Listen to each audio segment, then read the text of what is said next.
just two dominant performances in your time in BKFC, but you obviously really solidified it with your last win, becoming the BKFC champ. You're defending your crown. You're going up against Rico Franco October 12th on DAZN. How are you feeling about it? How are you feeling about this matchup? I like the matchup. I like what he brings. It's going to be an exciting fight. Rico he never half steps from what I've seen. So, formidable opponent, absolutely. But looking forward to showcase, what I got. And I think with this matchup, Rico's going to bring out a lot out of me, Paul. Yeah. So how do you feel about this?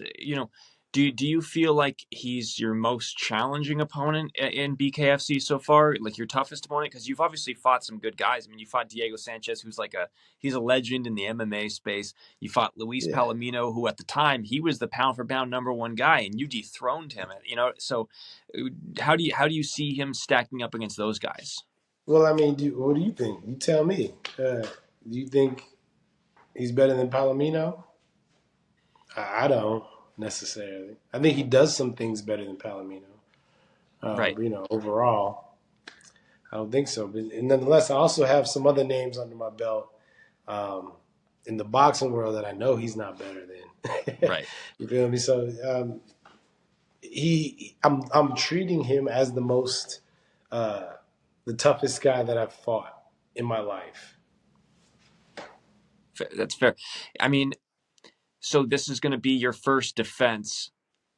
It's I was thinking about this as I was preparing for this interview. Do you feel like you've had the most seamless transition out of any fighter from outside in any other combat sports space into bare knuckle fighting? It kind of feels like you might be one of the guys that's had the most seamless transition. I feel, I can't tell you how the other guys have felt, trying to go from one to the other, but I feel like I was made for this. I'm very smart, and then bare knuckle allows me to open up my tools, so I'm able to use more pieces on the board, so to speak. I like it. I like it a lot. Just today I was moving around with some MMA guys, and my footwork, my hand placement, what is it? What do they call it? There's a term the MMA guys use. Where you're able to kind of stiff arm them and hold them in place. Well, anyway, real good at parrying, right? No, not parrying.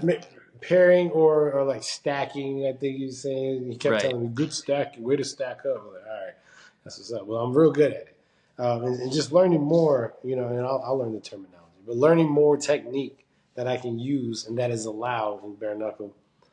I'm having fun. I'm having a good time doing it. So you're training with MMA guys. Is that something you've ever done before when you were in the boxing space? Or is this totally new? No, this is totally new and specifically for the bare knuckle.